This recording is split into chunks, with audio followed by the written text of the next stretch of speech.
제28장. 악인은 쫓아오는 자가 없어도 도망하나 의인은 사자같이 담대하니라. 나라는 죄가 있으면 주관자가 많아져도 명철과 지식 있는 사람으로 말미암아 장구하게 되느니라. 가난한 자를 학대하는 가난한 자는 곡식을 남기지 아니하는 포구 같으니라. 율법을 버린 자는 악인을 칭찬하나 율법을 지키는 자는 악인을 대적하느니라. 악인은 정의를 깨닫지 못하나 여호와를 찾는 자는 모든 것을 깨닫느니라. 가난하여도 성실하게 행하는 자는 부유하면서 굳게 행하는 자보다 나으니라. 율법을 지키는 자는 지혜로운 아들이요 음식을 탐하는 자와 사귀는 자는 아비를 욕되게 하는 자니라. 중한 별리로 자기 재산을 늘리는 것은 가난한 사람을 불쌍히 여기는 자를 위해 그 재산을 저축하는 것이니라. 사람이 귀를 돌려 율법을 듣지 아니하면 그의 기도도 가증하니라. 정직한 자를 악한 길로 유인하는 자는 스스로 자기 함정에 빠져도 성실한 자는 복을 받느니라. 부자는 자기를 지혜롭게 여기나 가난해도 명철한 자는 자기를 살펴 아느니라.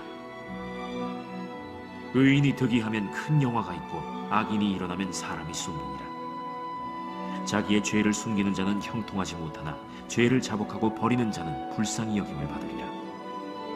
항상 경외하는 자는 복되거니와 마음을 완악하게 하는 자는 재앙에 빠지리라. 가난한 백성을 압제하는 악한 관원은 부르짖는 사자와 줄인 곰 같으니라. 무지한 치리자는 포악을 크게 행하거니와 탐욕을 미워하는 자는 장수하리라. 사람의 피를 흘린 자는 함정으로 달려갈 것이니 그를 막지 말지니라. 성실하게 행하는 자는 구원을 받을 것이나 굽은 길로 행하는 자는 곧 넘어지리라. 자기의 토지를 경작하는 자는 먹을 것이 많으려니와 방탕을 따르는 자는 궁핍함이 많으리라. 충성된 자는 복이 많아도 속히 부하고자 하는 자는 형벌을 면하지 못하리라. 사람의 낯을 보아주는 것이 좋지 못하고 한 조각 떡으로 말미암아 사람이 범법하는 것도 그러하니라. 악한 눈이 있는 자는 재물을 얻기에만 급하고 빈궁이 자기에게로 임할 줄은 알지 못하느니라. 사람을 경책하는 자는 혀로 아첨하는 자보다 나중에 더욱 사랑을 받느니라. 부모의 물건을 도둑질하고 써도 죄가 아니라 하는 자는 멸망받게 하는 자의 동륜이라. 욕심이 많은 자는 다툼을 일으키나 여호와를 의지하는 자는 풍족하게 되느니라. 자기의 마음을 믿는 자는 미련한 자요 지혜롭게 행하는 자는 구원을 얻을 자니라. 가난한 자를 구제하는 자는 궁핍하지 아니하려니와 못본 채 하는 자에게는 저주가 크리라. 악인이 일어나면 사람이 숨고 그가 멸망하면 의인이 많아지느니라. 이제 오늘 하나님께서 우리에게 주시는 말씀을 나누겠습니다. 하나님 주시는 말씀은 신약성경 마태복음 1장 18절에서 25절 말씀입니다. 다 같이 일어나서 하나님의 말씀을 경청하겠습니다. 마태복음 1장 18절부터 25절 말씀 제가 봉독하겠습니다. 예수 그리스도의 나심은 이러하니라. 그의 어머니 마리아가 요셉과 약혼하고 동거하기 전에 성령으로 잉태된 것이 나타났더니 그의 남편 요셉은 의로운 사람이라 그를 드러내지 아니하고 가만히 끊고자 하여 이 일을 생각할 때에 주의 사자가 현몽하여 이르되 다윗의 자손 요셉아 내 아내 마리아 데려오기를 무서워하지 말라. 그에게 잉태된 자는 성령으로 된 것이라. 아들을 낳으리니 이름을 예수라 하라. 이는 그가 자기 백성을 그들의 죄에서 구원할 자이심이라 하니라. 이 모든 일이 된 것은 주께서 선지자로 하신 말씀을 이루려 하심이니 이르시되 보라 처녀가 잉태하여 아들을 낳을 것이요 그의 이름은 임마누엘이라 하리라 하셨으니 이를 번역한즉 하나님이 우리와 함께 계시다 함이라. 요셉이 잠에서 깨어 일어나 주의 사자의 분부대로 행하여 그의 아내를 데려왔으나 아들을 낳기까지 동침하지 아니하더니 낳음의 이름을 예수라 하니라. 아멘. 이것은 하나님의 말씀입니다. 아멘. 네, 여러분 제키 로빈슨이라는 미국의 야구 선수를 들어보셨습니까? 예, 이 사람은 미국 메이저리그 역사상 최초의 흑인 야구 선수입니다. 최초로 흑인 야구 선수로 데뷔를 해서 데뷔하자마자 신인 왕을 받게 되고 또 여러 번의 MVP도 받고 또 팀을 월드 시리즈 우승까지 이끌어서 정말 대단한 그런 선수였고요. 전무후무한 출루율과 타율을 가지고 있는 그런 기록을 가지고 있는 역사적인 선수입니다. 또한 그의 백넘버인 42번은 유일하게 메이저리그 전 구단들이 영구 결번이 될 정도로 이 선수가 굉장히 최고의 선수로 인정받는 그런 선수였습니다. 하지만 그가 메이저리그에 발탁된 1947년에는 미국 내에 인종차별이 굉장히 심각했을 때였습니다. 야구를 비롯한 모든 스포츠계에서 흑인 선수가 뛰는 것이 용인이 되지 않는 그런 시절이었어요. 그런 상황에서 이 제키 로빈슨이 어렵게 메이저리그에 이제 진출을 해서 경기를 하게 되었습니다. 하지만 그가 이제 신인으로서 경기를 시작한 한 달 동안 상대 투수들은 계속해서 이 선수에게 데드볼을 던지는 거예요. 몸에 맞는 볼을 계속 던져서 이 선수를 괴롭히는 것이었습니다. 또 제키 로빈슨이 안타를 쳐서 1루에 진루를 하면 상대편 일루수들이 이 제키 로빈슨을 몰래 다가와서 이 발로 걷어차기도 하고 그러면서 발길질에 시달리기도 했고요. 또 이 선수가 일루수 수비를 하게 되면은 상대편 선수가 일루로 달려오면서 수비를 하고 있는 제키 로빈슨의 발을 걷어찬다거나 발목을 일부러 밟아서 그렇게 공격하는 그런 일들이 수도 없이 벌어졌습니다.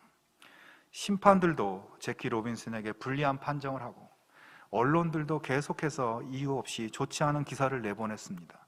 동료들로부터도 따돌림을 당했고요. 자, 그러던 중에 이 제키 로빈슨이 선수들과 팬들로부터 진심으로 받아들여지게 되는 한 경기가 있었습니다. 1947년 5월 14일에 제키 로빈슨의 소속팀인 다저스 팀과 신시내티 레즈 팀과의 경기가 있었어요. 신시내티 레즈의 홈 경기였는데 이 홈 관중들이 경기가 시작되기도 전에 이 제키 로빈슨을 협박하는 편지를 또 엄청 보냈다고 합니다. 당신이 경기를 하러 우리 야구장에 들어온다면 당신을 죽여버리겠다고 하는 그런 흑인 선수니까 그렇게 협박을 한 거예요. 신시내티의 홈 관중들은 제키 로빈슨이 야구장에 나서는 순간 일제히 욕설을 하고 야유를 퍼붓고 또 니그로라고 하는 이 조롱의 말을 계속 크게 외치기 시작했습니다. 신시내티 상대 선수들은 제키 로빈슨에게 욕설을 퍼부으면서 경기를 거부하려는 움직임까지 있었습니다. 그야말로 이 경기장 내부가 정말 최악으로 치닫고 있었어요. 그런데 그때 같은 다저스 팀의 유격수였던 피위 리즈라는 백인 선수가 일루 수비를 보고 있는 제키 로빈슨에게 뚜벅뚜벅 다가왔습니다. 그리고 글러브를 벗더니 경기장의 모든 사람들이 지켜보는 가운데 제키 로빈슨의 어깨를 끌어안고 어깨 동무를 하였습니다. 두 사람은 웃으며 이야기를 나누었고 경기장은 이들의 모습을 본 순간 얼음을 끼얹은 것처럼 정적에 휩싸이게 되었습니다. 잠시 후 경기는 속개되었고 무사히 경기를 마치게 되었어요. 경기가 끝난 다음에 그 유격수 피위 리즈에게 언론이 물었습니다. 왜 당신은 이런 터무니없는 행동을 했는가? 그랬더니 그는 이렇게 이야기했다고 합니다. 필드에서 제키에게 다가가서 어깨 동무를 하고 말을 걸면 사람들이 그걸 보고 우리가 친구라는 것을 알 테고 그러면 제키한테 도움이 될 거라고 생각했습니다. 여러분, 리즈는 그 이후에 사실 엄청난 비난에 시달렸다고 합니다. 흑인 선수를 어깨 동무하고 이런 행동을 했으니까요. 하지만 그날은 분명히 미국 역사의 중요한 분기점이 되었다고 합니다. 수많은 미국인들이 지켜보는 가운데 백인 선수 피위 리즈가 흑인 선수 제키 로빈슨을 끌어안은 이 사건은 미국 전체에 굉장히 대단한 충격을 던져주었고 제키 로빈슨뿐만 아니라 이후에 수많은 흑인 선수들이 야구나 스포츠계에 진출할 수 있는 계기가 마련되었다고 합니다. 피위 리즈는 죽을 때까지 서재에 자신과 제키 로빈슨이 어깨 동무를 하고 환하게 웃고 있는 사진을 걸어 놓았다고 합니다. 제키는 그날을 회상하면서 그때 자신을 감싸준 리즈의 팔은 자신의 인생을 구해준 것과 다름없다라고 그렇게 이야기했습니다. 여러분, 리즈의 용기가 얼마나 대단합니까? 한 사람의 양심과 용기 있는 행동이 다른 한 사람을 구원했고, 모두가 외면하고 욕하는 이 일을 그가 함으로써 야구 경기를 변화시키고 미국 사회와 역사를 변화시킨 것입니다. 그는 사람들의 비난이나 모욕을 두려워하지 않았습니다. 하나님 앞에서 모두가 형제라고 하는 믿음과 양심을 용기 있게 외칠 줄 아는 용감한 선수였던 것입니다. 여러분, 우리의 성경에도 그렇게 용감하고 용기 있는 사람들이 등장하는데, 오늘 본문에 나오는 요셉 같은 사람입니다. 우리가 성탄절의 이야기를 보면 그 이야기를 전반적으로 이끌어가는 그 역할이 있어요. 그게 바로 천사들이죠. 천사들이 마리아에게 나타나서 너가 이제 아들을 낳을 것이다, 이가 세상을 구원할 메시아가 될 것이다, 이것을 알려주죠. 그리고 또 천사들이 목자들에게도 나타나서 베들레헴에 메시아가 나셨다는 것을 알려줍니다. 그래서 목자들이 아기 예수에게 처음으로 경배와 찬양을 드리는 그런 장면도 있습니다. 그리고 천사들이 만난 또 한 사람이 있습니다. 바로 요셉입니다. 그런데 우리가 대부분 요셉이 천사를 만났었던가 잘 기억이 나지 않습니다. 여러분, 우리가 크리스마스 카드에 보면은 마구간에 태어난 아기 예수님의 그림이 있는 카드들이 있잖아요. 근데 그런 그림을 보면 아기 예수님과 그를 안고 있는 마리아가 가운데 아주 환한 빛 속에 있고, 그 앞에 동방박사가 경배하고 또 목자들도 경배하는 그런 그림이 한가운데 배치되죠. 근데 그 그림을 자세히 들여다보면 마리아의 뒤편에 어떤 남자가 지팡이를 하나 들고 뻘쭘하게 서 있는 그런 남자를 볼 수 있습니다. 여러분, 그 사람이 바로 요셉이죠. 그리고 그 주변에 소 한 마리, 나귀 한 마리, 말 한 마리, 양 몇 마리가 이렇게 있어요. 이 그림을 보고 있으면 예수님과 마리아와 목자들, 동방박사들, 이런 사람들은 말하자면 주연급 배우들처럼 그림 한가운데 딱 잘 보이게 있고, 요셉은 주변의 가축들과 함께 엑스트라 배우처럼 그렇게 묘사되어 있는 것이죠. 전에 어떤 목사님이 자신의 크리스마스 때 추억에 대해서 얘기한 것을 들은 적이 있는데요. 이분이 어렸을 때 교회에서 성탄절 연극을 하면은 꼭 요셉 역할을 했다고 합니다. 근데 요셉 역할을 하는 것이, 이 목사님이 어렸을 때 이 역할을 하는 것이 한편으로는 되게 좋고 한편으로는 되게 싫었대요. 좋았던 이유가 뭐냐고 물었더니, 그 좋았던 이유는 목사님이 좋아하는 예쁜 여자아이가 마리아 역할을 해서 그래서 좋았다, 이렇게 얘기를 하고요. 싫었던 이유는 이 요셉이 대사가 거의 한마디도 없고 마리아 뒤에서 얼쩡거리고 서 있다가 왔다 갔다 하다가 그냥 연극이 끝나기 때문에 그래서 기분이 나빠서 싫었다고 합니다. 예수님의 성탄 이야기에서 요셉은 그처럼 사람들이 잘 기억하지 못하는 스쳐 지나가는 역할로 보일 수 있습니다. 그리고 성경에 보면 이후에 한 번도 요셉이 등장하지도 않아요. 하지만 오늘 천사들이 요셉을 만나는 이야기, 그리고 천사들이 요셉에게 하고 있는 이 이야기들은 사실 굉장히 하나하나 중요한 의미를 가진 이야기들입니다. 오늘의 이야기를 여러분 잘 아시지만 제가 잠깐 정리해보면, 요셉은 마리아와 약혼한 사이였어요. 근데 이 요셉이 아직 결혼도 하지도 않았는데 마리아가 임신한 것을 알게 됐습니다. 그래서 요셉은 마리아의 그 임신 사실을 드러내지 않고 조용히 파혼을 하려고 했습니다. 바로 그때 천사가 나타나서 마리아가 임신한 것은 성령으로 잉태한 것이니까 너는 그냥 마리아랑 결혼을 해라, 이렇게 천사가 얘기하는 거예요. 그리고 이제 아들을 낳을 것인데 그 이름을 예수라고 해라. 여러분, 예수라는 그 단어 뜻은 구원이라는 뜻입니다. 그러니까 예수님이 이제 모든 백성들을 죄에서 구원할 메시아가 된다라는 그런 의미죠. 그리고 이 모든 일은 이사야 선지자를 통해서 예언한 것이고, 이것이 오늘 너희들에게서 성취되는 것이다 라는 것을 이야기해 주고, 이제 그래서 요셉이 마리아를 아내로 맞아들이고 아들 예수를 낳게 됐다는 것이 오늘 이야기죠. 우리가 잘 아는 이야기입니다. 근데 이 이야기를 가만히 보면 성탄절의 이 이야기 속에서 항상 조연 역할, 엑스트라 역할을 하는 요셉이라는 사람이 얼마나 용기 있는 사람이었는가를 발견할 수 있게 됩니다. 첫 번째로 요셉이 보여준 용기는 세상의 멸시를 감수하는 용기였어요. 말씀드렸듯이 요셉은 자신의 약혼 여인 마리아가 임신을 했는데 이 아기의 아버지가 자신이 아니기 때문에 이걸 파혼하려고 했습니다. 하지만 천사가 나타나서 지금 잉태한 것은 성령으로 잉태한 것이니까 결혼해라 말씀을 듣습니다. 여러분, 이 상황 속에서 요셉이 천사의 말대로 마리아와 결혼하는 것, 이것은 굉장히 용기가 필요한 부분입니다. 천사의 지시대로 이제 요셉이 임신한 마리아와 진짜로 결혼을 했다고 칩시다. 여러분, 보통 결혼을 하면 9개월에서 10개월이 되면 아기를 낳게 되겠죠? 근데 이들은 그보다 훨씬 빨리 아기를 출산하게 될 겁니다.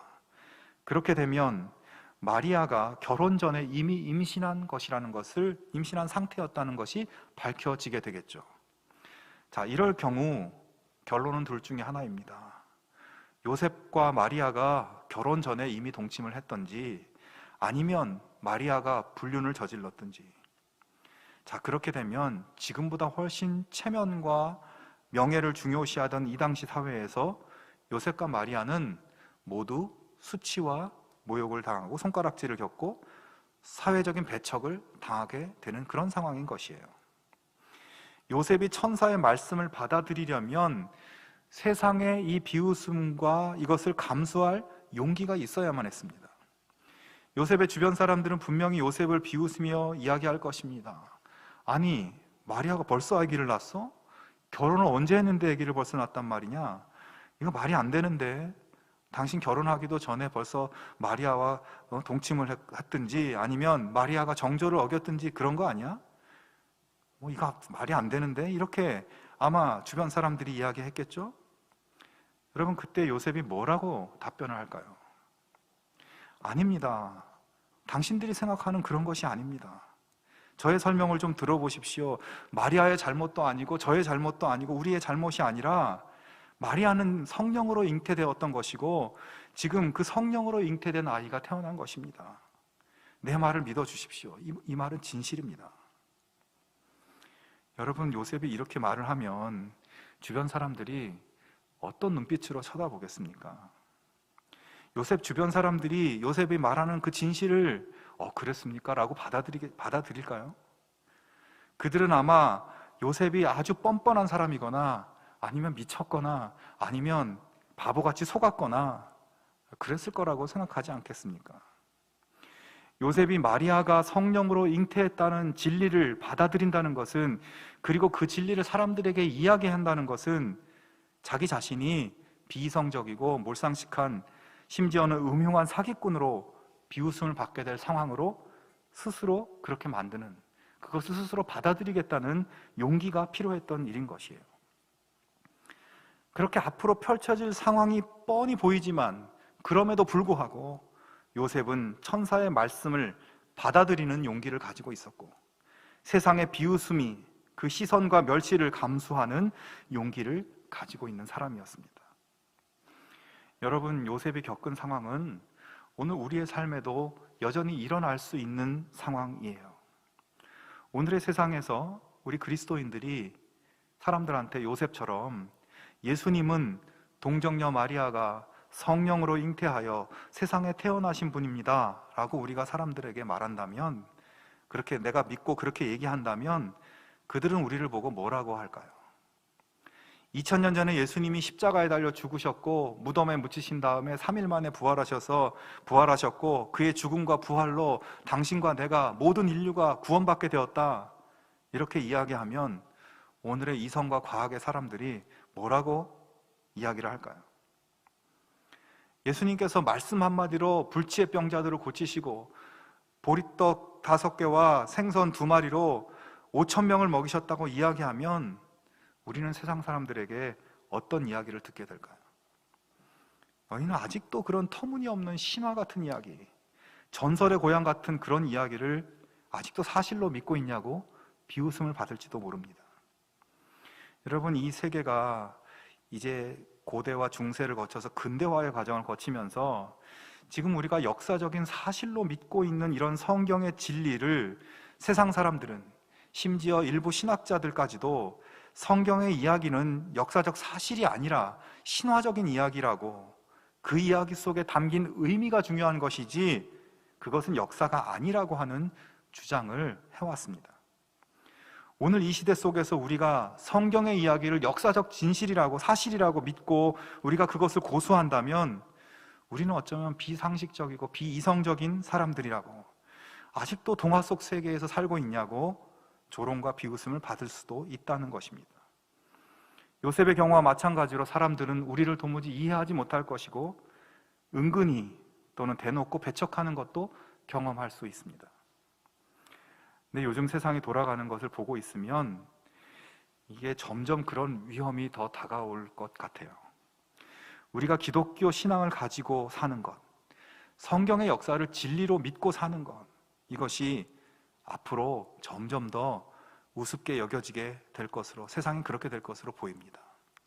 야, 저 사람 교회 다닌대, 저 사람 예수 믿는데 아직도 그런 거 믿는 사람이 있냐? 여러분, 이런 소리가 점점 가까이 우리에게 다가오게 될지도 모릅니다. 이런 세상의 분위기에 우리가 저항하고 맞서려면 우리에게 믿음의 용기가 필요한 것이에요. 여러분, 요셉의 용기를 기억하기 바랍니다. 요셉은 아마 이 일 이후로 평생 오해와 멸시 속에 살았을 겁니다. 그러나 그는 오해와 멸시를 감수할 용기를 가진 용감한 사람이었어요. 여러분, 성탄절은 우리가 용감하게 용기를 내는 계절입니다. 성탄절은 그냥 연중 휴일의 하나로 쉬는 날이 아니에요. 용기를 내서 우리의 믿음을 더욱 분명히 확실히 하고 우리가 믿는 것을 주변 사람들에게 증언할 수 있어야 하는 계절이에요. 사람들에게 우리가 이렇게 이야기해야 됩니다. 여러분, 2000년 전 유대 땅에서 태어나신 예수는 여러분이 생각하는 그런 위대한 사상가가 아닙니다. 그분은 동정녀 마리아에게서 성령으로 잉태돼서 태어난 하나님의 아들이시고 인류를 구원할 메시아로 이 땅에 오신 하나님 자신이십니다. 여러분을 구원하기 위해 하나님께서 인간의 몸을 입고 이 땅에 오셨습니다. 여러분도 이 예수님을 믿으십시오. 이 예수님을 받아들이시고 예수님이 오신 것을 기뻐하십시오. 우리가 믿음을 분명히 하고 이렇게 믿음을 증거하는 용감한 크리스찬이 여러분 되실 수 있기를 주님의 이름으로 축원합니다. 두 번째로 요셉이 보여준 용기는 자신의 권리를 내려놓는 용기였어요. 이 천사가 요셉에게 마리아가 성령으로 잉태되었다는 것을 알린 다음에 21절에 보면 그 이름을 예수라고 지어라, 이렇게 지시를 하죠. 자, 그런데 이 당시에 자식이 태어나면 그 이름을 짓는 일은 아버지가 가지는 절대적인 권한이었습니다. 그러니까 아버지의 그냥 권한이 아니라 절대적인 권한. 아무도 자식의 이름은 아버지만 할 수 있는 권한이에요. 이것은 단순히 아이 아버지니까 아이 이름을 아버지가 짓는다, 뭐 이런 차원이 아니라 자식에 대한 전적인 권리가 아버지에게 있다는 것입니다. 그러니까 자식의 소유권이 아버지에게 있다는 그런 상징적인 의미죠. 그리고 또한 그 집안의 주인은 아버지이며 집안의 모든 것이 아버지의 권한에 의해 결정된다는 것을 나타내는 대표적인 행위 중에 하나가 아들의 이름을 아버지가 지어야만 한다는 그런 것이었어요. 자, 그런데 지금 천사는 요셉이 가지고 있는 이 당연한 권리를 주지 않고 있는 것입니다. 지금 천사가 요셉에게 한 말은 당신은 이제 태어날 아이의 주권자가 아니다. 이 아이에 대한 권한이 당신에게는 없다. 이 아이는 당신의 아이가 아니다. 당신의 아들 예수의 주관자가 아니다. 라고 말한 것이에요. 요셉에게 예수에 대해서 기대할 수 있는 권리를, 자기 권리를 포기하라고 명령하는 것입니다. 아이 아버지로서 가질 수 있는 권리를 포기하라는 것이에요. 요셉은 천사의 이 명령을 받아들여서 아기의 이름을 예수라고 짓습니다. 여러분, 이것은 요셉이 모든 아버지들이 가지는 그 당시에 그 자식에 대한 자기 결정권을 하나님 앞에 내려놓았다는 의미예요. 하나님의 아들 앞에서 자기를 부인하고 자기 주장과 권리를 내려놓는 용기를 가진 사람이었습니다. 여러분, 이 말씀을 한번 깊이 생각하고 묵상해 볼 수 있기를 바랍니다.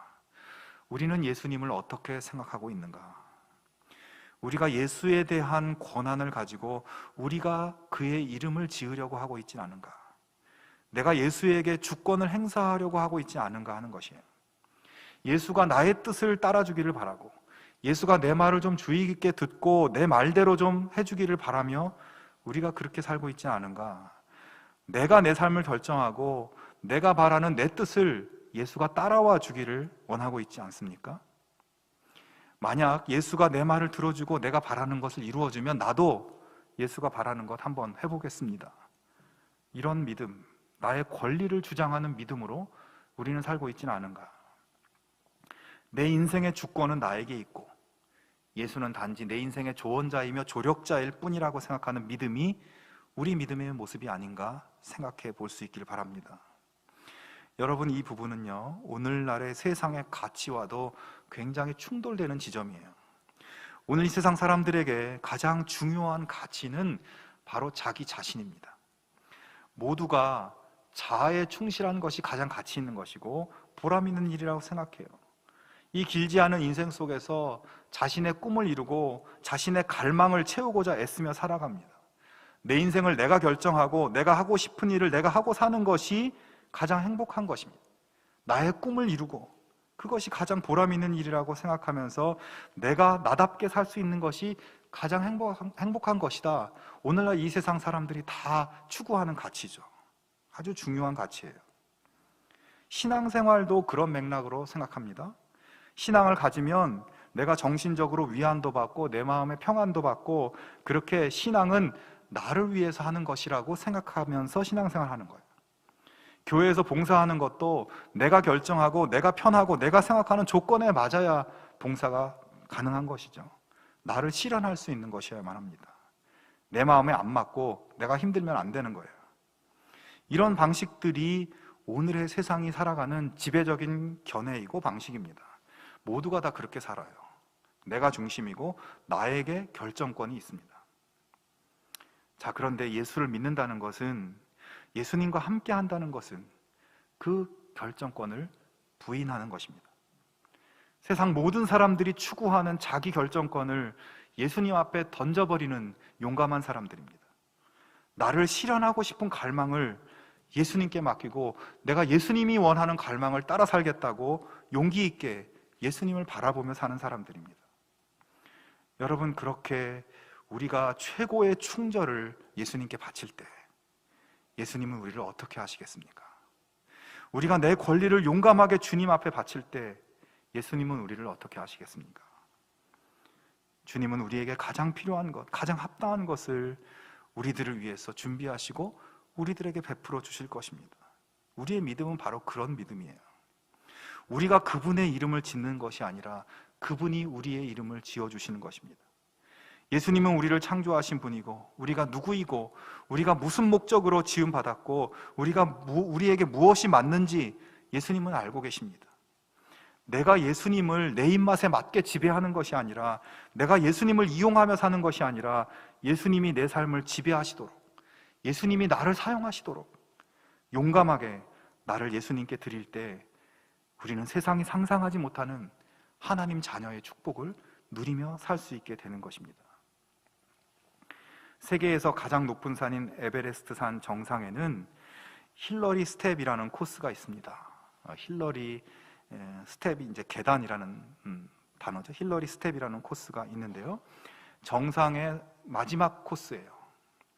근데 이 힐러리 스텝은 에베레스트 산 정상에 이르는 마지막 12m 정도 되는 수직 빙벽 구간이라고 합니다. 지금 사진에 보시면 사람들이 저 정상의 마지막 그 얼음으로 뒤덮인 공간을 기어 올라가고 있잖아요. 여기가 바로 힐러리 스텝인데 아주 위험하고 가파른 위험한 코스죠. 근데 이 코스의 명칭인 힐러리 스텝은 바로 1953년 세계 최초로 에베레스트 산을 정복한 에드먼드 힐러리의 이름을 딴 것이라고 합니다. 바로 저분인데요, 이 에드먼드 힐러리는 1952년에 에베레스트를 정복하려고 도전했다가 실패를 했다고 합니다. 그런데 그렇게 실패한 다음에 영국의 한 단체로부터 이제 이 강연을 부탁받고 강연을 하게 되었는데, 이 강연에서 이 힐러리는 에베레스트 산이 얼마나 힘들고 또 얼마나 이 악천후에 등반이 어려운 산인지 자신의 경험을 가지고 사람들에게 설명을 했다고 합니다.